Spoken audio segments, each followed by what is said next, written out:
Well, the season's over for the Mississippi State Bulldogs, but the story is far from done. From tough losses to standout moments, we're breaking down everything you need to know, what went wrong, what went right, and what's next. Let's get into it.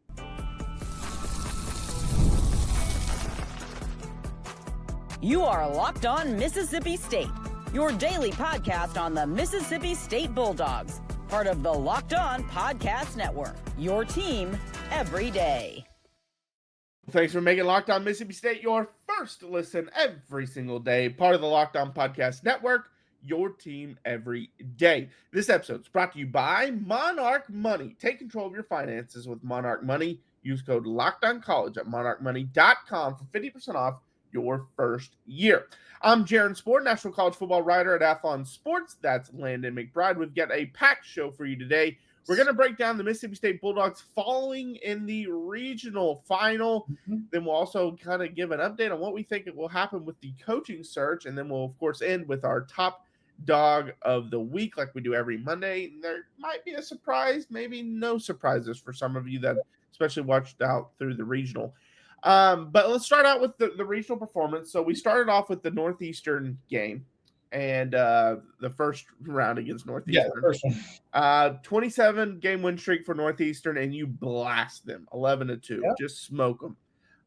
Then you fall to Florida State 10-3, and that was against basically good on good. Jamie Arnold pitched for Florida State. Pico pitched for Mississippi State.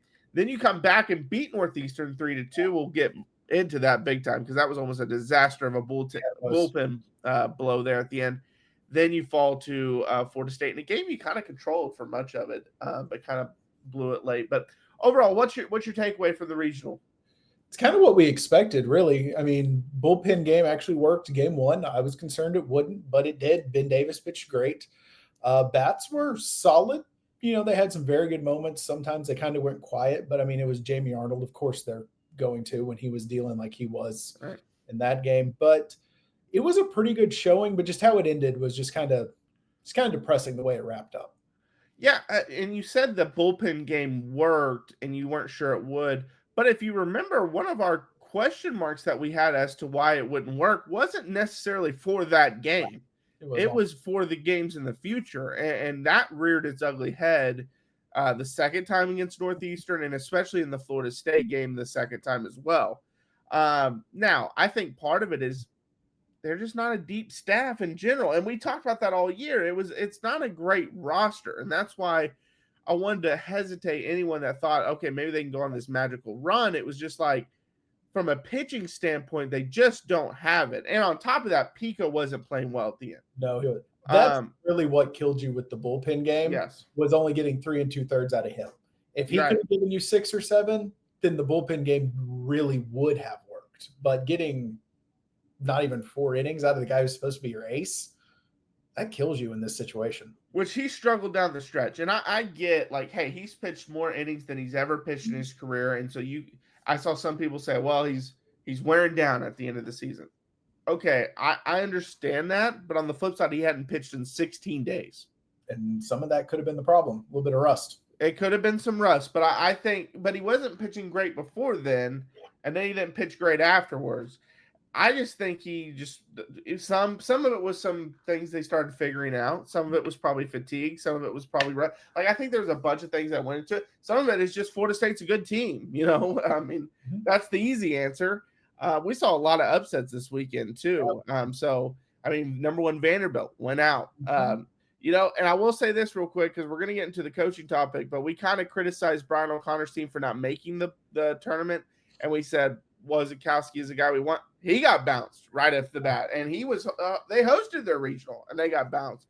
And it was like Utah Valley and Cal Fullerton or something like that he lost to. So not a great showing for our guy either. Yeah, that was a tough one for us. But there was a quote, and I don't know exactly when it came out, but I noticed it Saturday morning when they were kind of like, oh, who's going to pitch what game, that Justin Parker mentioned that the reason for some of their pitching decisions have been health concerns. Yes. He didn't name any names. He didn't. And so I was like, maybe that's why we haven't seen Pico in so long. Maybe that's why he hasn't been as good lately, is maybe there's something. And it could be as simple as soreness, some fatigue that he Right. just isn't getting quite the power or break on his pitches. But that you can't have that when your staff is as shallow as this one is. No, that's a great point. I'm glad you brought that up. Another thing is we talked about Jamie Arnold a lot, obviously right before, and Has advertised. yes, has advertised, and I will say this because we kind of talked about his stats don't really back up what his potential. Everyone says his potential is. And I will say that we're not two people, and you'll find this out, especially when we get into football. Landon and I aren't these stat nerds that all only go off of stats. I think Landon can correct me if I'm wrong, but I believe that Landon agrees with me in terms of stats are designed to back up what your eyes tell you.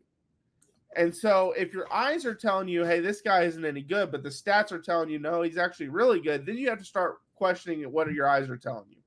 But it's supposed to back up what your eyes are telling you. But that doesn't always happen. And what I mean by that is Jamie Arnold's stats don't back up what my eyes told me, which was that dude is legit. Yeah. You see that slider, that's a top 5 pick slider. That was filthy.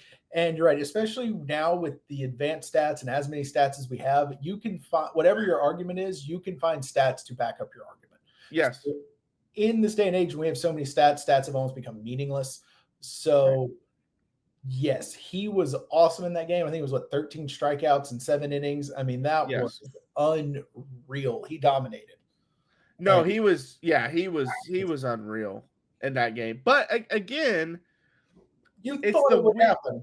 It's the weird thing because you're watching the game and he was unreal. That you can see the talent, but he still allowed 3 runs, which I'm not saying that's like a massive number, but he allowed 3 runs. He allowed 2 base on balls. He did get kind of sloppy with some pitches here and there. And so you can see why, that's why maybe the stats didn't back up what my eyes told me. Because in games, he has a tendency to kind of get a little sloppy here and there. But that 98 miles per hour slider that they were talking about on the deal. So usually for I'm not a baseball expert. I'm not going to act like one. But for those that don't know much about baseball, but a lot of times slider kind of goes side to side and then it sometimes drops. Yeah, it either has kind of the 3 to 9 or 10 to clock 4. Those yes. Yeah, that's kind of how it does. His goes up, which you don't see. And then you also don't usually see a slider at 98 miles per hour. So it is insane the pitches that he has in his arsenal. Yeah, it's crazy. And ERA is not a great stat always for how someone's doing. Right. Especially it's rarely used in minor leagues when you're trying to figure something out. They've come up with something, it's fielding independent of pitching or FIP. That's just not something that colleges really have because that takes kind of a lot of extra stat time to figure out. I mean, I'm sure they have it internally at Florida State or everyone has it, but that's not something that's available to us. So his FIP is probably pretty low because that takes into account, like the range of your outfielders. Like, this guy never gets to this ball, so of course it's a run kind of thing. But no, he has the talent. Of course he dominated. You had your shot against them the next day. You had him. Yeah, you're up going to the 7th inning or something like that. Yeah. And that was another Wes Mendez was incredible in that game. He struck out 9, in 8 innings for Florida State. And so he was incredible. But yeah, you're up 2-0 going to the 7th inning. Then the wheels kind of came off. You allowed 2 runs in the 7th, you allowed 3 runs in the 8th, and next thing you know, you're losing the game. And it was another bullpen game for you. But Landon and I, we kind of caught some flack when we said that we really liked this regional when we first kind of saw it on face value. But this is why we said we like the regional, because if you're not going to be the host, you're likely not going to be the best team in the regional. Right. So the goal is just to get to that final, because if you get to the final, that gives you a puncher's chance. And we thought, even though they were the 3 seed, that they were better than Northeastern, and they clearly were. They dominated them in one, beat them in the other one, which, again, they were up 3-1. Then got 3 guys free passes, 2 walks, 1 hit by pitch, which scored a run. So that one almost got interesting. But you beat them, and they crushed their ace. And their ace they were talking about is also potentially a first-round pick for Northeastern. Crushed him in that first game, beat him in the second game. So you clearly were the second-best team in that region. and you came and you in the 7th inning against Florida State, you're leading to force a do or die game for both of you. So they had their chances, and that's what you can ask for when you go to a regional and you're not the host. Yeah, you had the host on the ropes. You had him with, what was it, 9 outs left? Yes. You had the lead with 9 outs left to get, and you blow it. You don't even just blow it. You give up 5 runs. Like, you lose handily. So, same kind of things. Sloppy play and bullpen issues. The same two things that the reason they were only a 3 seed, or the reason they're out of the tournament this fast. Yeah. And so now all eyes are turning on the coaching search. What's the latest on that? We'll break that down. That's coming up next. Ever check your bank account and wonder where did all my money go? Between dining out, online shopping, and entertainment, it's easy to lose track. That's where Monarch Money comes in, your personal CFO, giving you full visibility and control over your finances. Monarch Money isn't just a budgeting app, it's a complete financial command center. You can track all your accounts, investments, and spending in one place so you stop just managing your money and start building wealth. If you're like me, packages are coming in and out from all different places, all different locations are coming in and out. Some are ordered by me. Most of them are probably ordered by my fiance, but don't let her know that I told you that. But you're able to track all this all in one spot, okay? So that's why you need to get Monarch Money. Take control of your finances with Monarch Money. Use code LOCKEDONCollege at monarchmoney.com for 50% off your first year. That's monarchmoney.com, code LOCKEDONCollege for half off your first year. All right, well, thanks for making Locked On Mississippi State your first listen every single day, part of the Locked On Podcast Network, your team every day. All right, so now all eyes are turning to the coaching search, and so there's not been any groundbreaking news, but unless you read Wikipedia. Yeah, I was about to say, unless you read Wikipedia, because it says Brian O'Connor is the next head coach at Mississippi State, or already is the active head coach of Mississippi State. The shadow head coach, no. Yeah, and then there was also some flight tracking season. I love that. Apparently the Mississippi State jet had taken off and it was in Virginia, so I love that kind of stuff. And honestly, we talked about this before the regional started. We felt like they probably would have their decision made by the time the regional ended, but out of courtesy to the players, you probably wait a day, maybe 2 before announcing it. Now, we say that, and by the time you hear this, maybe it's already been announced. Maybe by the time this airs, it will be announced. But I would be shocked if a decision isn't made by Wednesday morning. Yeah, I would say Wednesday or Thursday is the latest we would hear something. I mean, well, Friday maybe is when we hear something, but Wednesday or Thursday, it's that's done. What I mean. I don't mean officially announced. I just mean it's decided and you're getting all the tea. Okay, it's this guy. By the end of the week, I would expect we all know officially who the head coach is, not rumors. I think they will make an announcement for the end of the week, and they will have the decision on who it is, and they're working on the contract specifics, some of the minutia of all the legal wording on some things to, by Tuesday or Wednesday. Well, and usually you got to put it together as staff as well. Yeah. And so I also wonder, I think it's possible everything's signed and official, but are not officially announced for a little while, because who knows, maybe your assistants are still playing.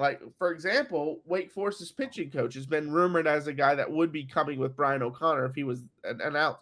Well, they won their game yesterday. They're playing in a do-or-die game today against Tennessee, I think. I think they're in Tennessee's region, Wake Forest.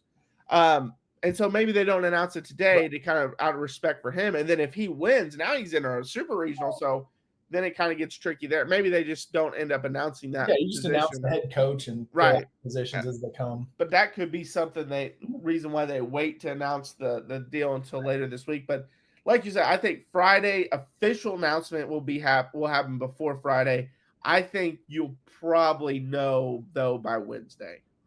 Yeah, I mean, and this whole thing is, if it ends up not being O'Connor, it is going to be wild because of the amount. I mean, Baseball America has, I think, 2 or 3 articles at this point about how he's going to be the next coach. Reporters are putting it on Twitter that they're on 3 accidentally leaked their article that they had. And now I want to say this for people that don't understand the journalism world. there is such a need to, or a want for a lot of these places to be first. Yeah. So, and Landon knows this too. A lot of times you pre-write several articles. Oh yeah, you're sitting there waiting. Yeah, and so you could just publish one. Mhm. And so they probably have one for Brian O'Connor written. They probably have one for Wazikowski written. They probably have several of the top candidates written out, story ready to go, and then they just accidentally published that one. But which happens. But that's just how journalism works, because, and that's just how the Google algorithm works too. Because if you're a well-known news breaking figure like On3 is, ESPN is, these kind of sites, whoever puts it out first, Google will push them to that site. So if ESPN broke it first and then On3 put theirs out, On3's not going to get as many hits as ESPN will get because of that. And so that's why a lot of times these places have these pre-written stories so they can hopefully click publish before the other one does. Yeah, it's unfortunate. You know, when I was in journalism school, we were always told it's better to be second and right than first and wrong. Yeah. That don't hold true anymore. Just be first. No. Yeah. And it's because of how the Google algorithm works. It could be all wrong. You could have made it up, but as long as you're first, that's all that matters. So it's going to be wild if it's not O'Connor, but I bet they're ironing out the finer points of his deal right now, probably getting, if not the official word on who the rest of his staff will be, like at least the ideas or his top 2 or 3 candidates for hitting coach, pitching coach, a couple other assistants, things like that. I bet that's what's kind of being worked out right now. Right. So, I mean, we're just in a weird waiting game right now because we feel like we've known for a week. But no one can announce anything until, I mean, really earliest you can announce something without it seeming weird is tomorrow, and it would still be slightly weird, but I mean, you could announce tomorrow. Well, and that's why I want to be clear. It would not surprise me if by the time this thing right here that we publish this episode, which is every morning at 6 a.m. is when it publishes, that it's announced. Yeah. We're just saying you're probably not going to know for maybe a couple days or maybe a day. Maybe you find out Monday. You know, no time frame would really surprise me, except for if this drags into next week, then I would be like, okay, that something's up. That, or if they announce it before midnight on Sunday, like or immediately as soon as the game was over, they just immediately signed the contract and pushed it out. That would be shocking. But if it goes longer than, I mean, maybe even if they announce it next Monday, that wouldn't surprise me. You know, be like the first news break of that day, you know, the next week. But if it's past that, did O'Connor ask for something that Mississippi State wasn't willing to give him? Or did they come up with something in the negotiations, but they were like, this isn't the fit for us? No, that's fair. And then it's like, where do you turn? That's why I'm saying, like, if by the end of the week, heading into next week, if it's not announced who's the head coach, that would raise some flags to me of, okay, what was the red flag? Because this seemed like it was a done deal and something fell through during the negotiations. Yeah. What was it? Did you not commit to the NIL? Did you not commit to his coaching staff? Did he have second thoughts? Did Virginia offer a lot more? Like, what happened? Because at that point, there has to be something that went pretty wrong. Yeah, and all these other guys that they've been linked to are also very strong candidates that we've all known about and have been the same, 4 or 5 names since the beginning. If this falls apart with O'Connor, how did you not pivot to your number 2 choice fast enough to get it done? Yeah. And now I'm kind of curious because I didn't go back and look about it. I know about Wazikowski, but I wonder how the other candidates did that made the tournament. I think Kansas is out. I think they are too. I think they won a game, but I think they're out. Yeah, I think they're out. Wake Forest was kind of mentioned. They were there. Georgia's out, which Georgia's hitting coach and head coach were obviously the head coach has been eliminated himself, but with the contract extension, but both were kind of named. Right. They're out. And so I don't think it was a good weekend for baseball candidates. They all had their eyes on the Mississippi State job. Yeah. Well, except for Wake Forest's pitching coach. He's having a great weekend because although they did allow a ton of runs, but he's having a great weekend because he's in a super regional final do or die game. So yeah, he's having a good weekend. He's getting another couple digits added onto that new contract. Yep, for sure. All right. Coming up next, we give our top dog of the week. Don't go anywhere.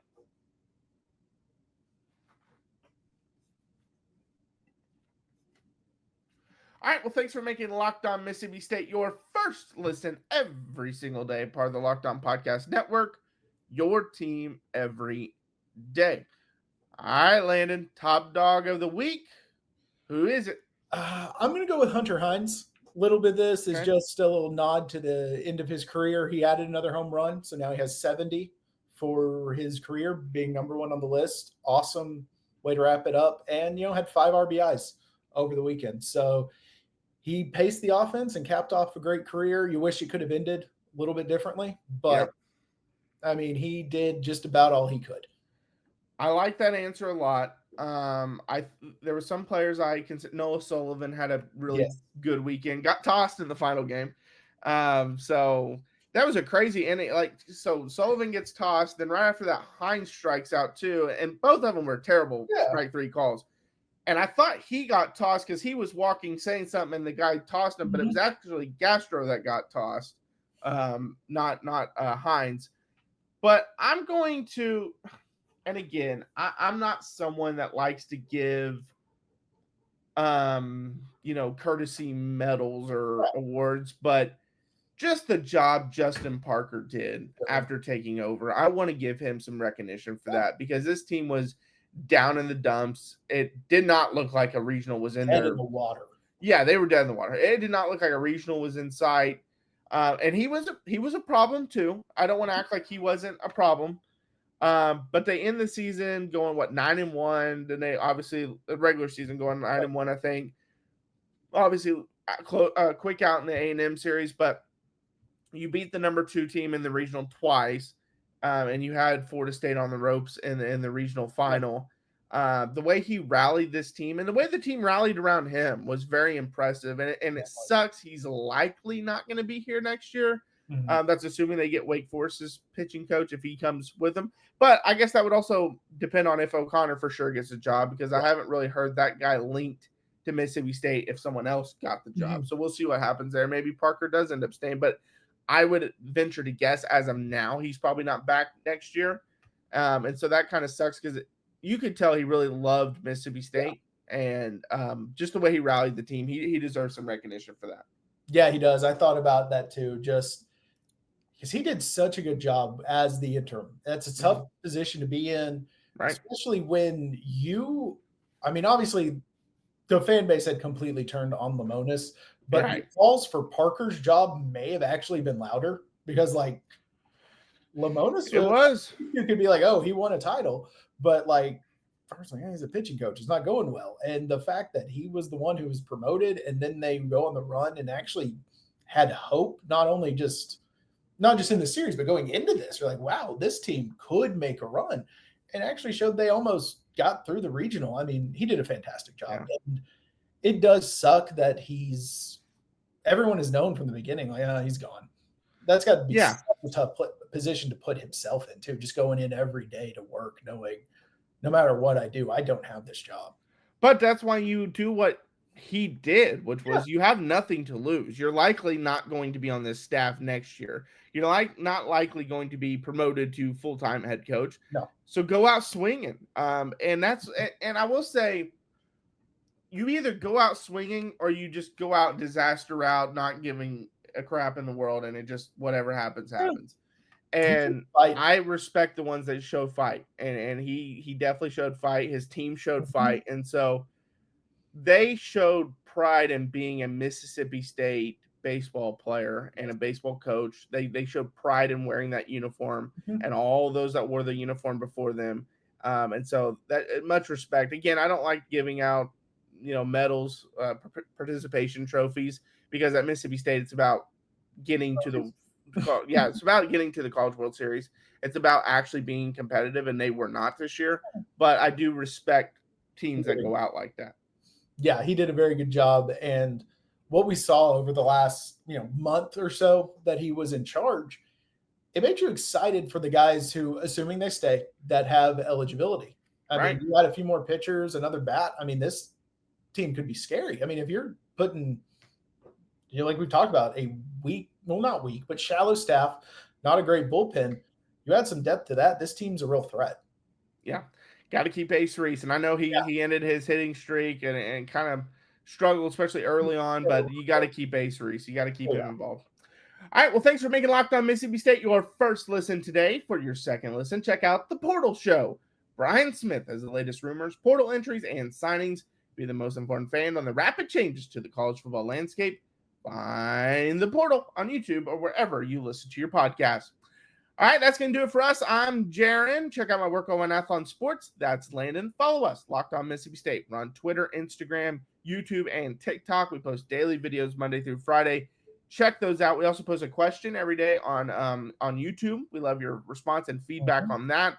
We also post a poll question over on YouTube as well. So we love your feedback on that. If there's something you want us to talk about, now the baseball season's over. Obviously, we have some recruiting news to talk about tomorrow for football. They entered a commitment from this crazy weekend, so we'll talk about that.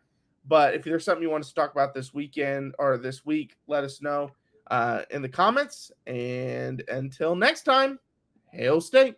Hail State.